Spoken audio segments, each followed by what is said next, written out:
नमस्कार बंधुरा रूपास किचेने सबाइके स्वागतम।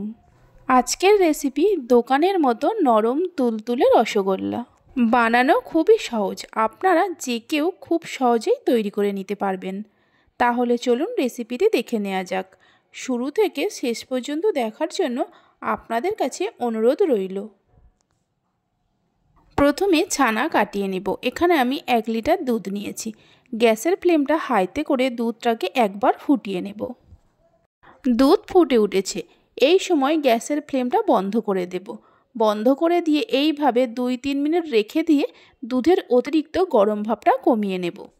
দুধের অতিরিক্ত গরম ভাবটা কমিয়ে নিয়ে ছানা কাটালে ছানাটা নরম হয়। ফুটন্ত দুধের মধ্যে ছানা কাটালে অনেক সময় ছানা শক্ত হয়ে যাওয়ার সম্ভাবনা থাকে।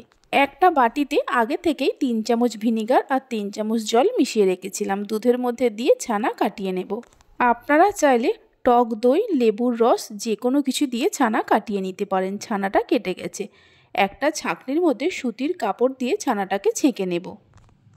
ছানাটা ছেঁকে নেওয়ার পর 2-3 বার জল দিয়ে ছানাটাকে খুব ভালো করে ধুয়ে নিতে হবে, যাতে ছানার মধ্যে ভিনিগারের কোনো রকম টক ভাব না থাকে। ছানার মধ্যে যদি টক ভাব থাকে তাহলে মিষ্টির মধ্যে টক ভাব চলে আসবে। ছানাটাকে ভালো করে ধুয়ে নেওয়ার পর কাপড়টা এইভাবে পুঁটলি মতো করে ছানা থেকে হালকা হাতে চেপে চেপে জল বের করে নেব। তবে খুব বেশি চেপে জল বার করতে যাবেন না। হালকা হাতে জল বের করে নেওয়ার পর এই রকম পুঁটলি মতো করে ছাঁকনির ওপরে 10 থেকে 15 মিনিট রেখে দেব। তাহলে অতিরিক্ত যে ছানার মধ্যে জলটা আছে ঝরে যাবে। 15 মিনিট পর ছানাটা একটা থালার মধ্যে ঢেলে নেব। ছানাটাকে থালার মধ্যে ঢেলে নেওয়ার পর মিনিট 3-4 সময় ধরে ছানাটাকে খুব ভালো করে মেখে নেব। এইভাবে চেপে চেপে ছানাটাকে খুব ভালো করে মেখে নিতে হবে। ছানা যত ভালো করে মাখা হবে মিষ্টিটাও ততটা নরম তুলতুলে হবে। মিনিট 3-4 সময় ধরে ছানাটাকে মেখে নেওয়ার পর ছানার মধ্যে দিয়ে দেব ময়দা। 1 লিটার দুধের ছানার জন্য এখানে আমি 1 টেবিল চামচ ময়দা ব্যবহার করছি। এর থেকে বেশি ময়দা দেবেন না, তাহলে মিষ্টিটা ভালো হবে না। ছানার মধ্যে ময়দা দিয়ে ছানাটাকে আরও মিনিট 3-4 সময় ধরে মেখে নেব। মানে ছানাটাকে 8 থেকে 10 মিনিট ধরে ভালো করে মেখে নিতে হবে। এইভাবে প্রেস করে করে ছানাটাকে খুব ভালো করে মাখতে হবে। ছানাটাকে মেখে নেওয়া হয়ে গেছে। দেখুন ছানাটা একটা ডোতে পরিণত হয়ে গেছে। এবার এই ছানার ডো থেকে লেচি কেটে নেব। আমি এখানে মিডিয়াম সাইজের লেচি কেটে নিচ্ছি। আপনারা চাইলে এর থেকে ছোট বড় নিজেদের পছন্দ মতো সাইজের কেটে নিতে পারেন। একটা করে লেচি নিয়ে এইভাবে হাতের মধ্যে পাকিয়ে গোল গোল করে নেব।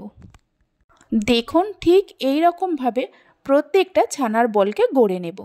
ছানার বলগুলো তৈরি করার সময় দেখবেন ছানার বলের গায়ে যদি কোনো রকম ক্র্যাক থাকে তাহলে বুঝবেন ছানাটা ভালোভাবে মাখা হয়নি। আর যদি ছানার বলের গায়ে কোনো রকম ক্র্যাক না থাকে তাহলে ছানাটা ভালো করে মাখা হয়েছে। দেখুন আমার ছানার বলের গায়ে একটুও ক্র্যাক নেই, মানে ছানাটা ভালো করে মাখা হয়েছে। ছানার বলগুলো এক সাইডে রেখে দিয়ে গ্যাসের ওপর একটা কড়া বসিয়ে তার মধ্যে দিয়ে দেব 1 কাপ চিনি, ওজন হিসাবে 200 গ্রাম। দিয়ে দেব ওই কাপেরই 4 কাপ জল। মানে রসগোল্লা তৈরি করার জন্য একটা পাতলা শিরা তৈরি করতে হবে। দিয়ে দেব 3টে থেতো করা এলাচ। গ্যাসের ফ্লেমটা হাইতে করে চিনিগুলো মেল্ট হওয়া পর্যন্ত অপেক্ষা করব। চিনিগুলো মেল্ট হয়ে গেছে, মানে রসগোল্লার জন্য শিরা আমাদের একদম তৈরি হয়ে গেছে। এবার এই ফুটন্ত শিরার মধ্যে একটা একটা করে ছানার বল দিয়ে দেব। এই সময় অবশ্যই গ্যাসের ফ্লেমটা হাইতে রাখতে হবে। ছানার বলগুলো ফুটন্ত শিরার মধ্যে দেওয়ার পর গ্যাসের ফ্লেমটা হাইতে রেখে 15 মিনিটের জন্য ঢাকা দিয়ে জাল দিয়ে নেব। 15 মিনিট পর ঢাকা খুলে দেখে নেব মিষ্টিগুলো কেমন হয়েছে। দেখুন ছানার বলগুলো সাইজে কতটা বড় হয়ে গেছে আগের থেকে। হালকা হাতে রসের মধ্যে মিষ্টিগুলোকে এইভাবে একটু নাড়াচাড়া করে নেব। মিষ্টিগুলো রসের মধ্যে একটু নাড়াচাড়া করে নেওয়ার পর গ্যাসের ফ্লেমটা মিডিয়ামে রেখে আরও 15 মিনিট ঢাকা দিয়ে মিষ্টিগুলোকে জাল দিয়ে নেব। মানে মিষ্টিগুলোকে আমি মোট 30 মিনিট জাল দিয়ে নেব। 15 মিনিট পর ঢাকা খুলে দেখাচ্ছি। দেখুন রসগোল্লাগুলো আমাদের একদম তৈরি হয়ে গেছে। আপনারা চাইলে এই রসগোল্লাগুলো গরম গরম এইভাবে পরিবেশন করতে পারেন। রসগোল্লাগুলো ঠান্ডা হয়ে যাওয়ার পরেও যাতে নরম থাকে আর রসগোল্লার শেপও ঠিক থাকে তার জন্য একটা বাটিতে বেশ কিছুটা ফ্রিজের জল নিয়ে তার মধ্যে কয়েক টুকরো বরফ দিয়েছি। এবার এই ঠান্ডা জলের মধ্যে গরম মিষ্টিগুলোকে মানে রসগোল্লাগুলোকে দিয়ে দেব। এই ঠান্ডা জলের মধ্যে রসগোল্লাগুলোকে কিছুক্ষণ রেখে ঠান্ডা করে নেব। আপনাদের হাতে সময় থাকলে আপনারা 1 থেকে 2 ঘন্টার জন্য রেখে দিতে পারেন। এইভাবে রসগোল্লাগুলোকে ঠান্ডা জলের মধ্যে কিছুক্ষণ রেখে ঠান্ডা করে নেব।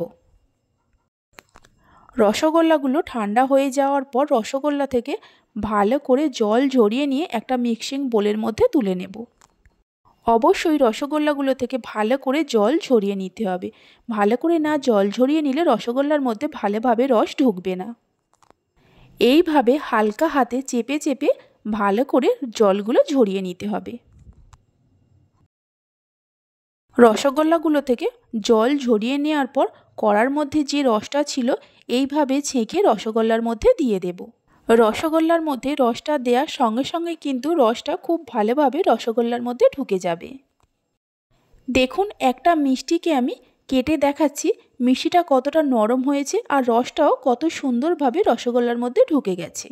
দেখে নিশ্চয়ই বুঝতেই পারছেন। আজকে আমার এই রেসিপিটি যদি আপনাদের ভালো লেগে থাকে অবশ্যই একটা লাইক করবেন আর আমাকে কমেন্ট করে জানাবেন। ভালো লাগলে চ্যানেলটি সাবস্ক্রাইব করে পাশে থাকা বেল আইকনটি প্রেস করবেন। আপনারা সবাই ভালো থাকবেন, সুস্থ থাকবেন। ধন্যবাদ।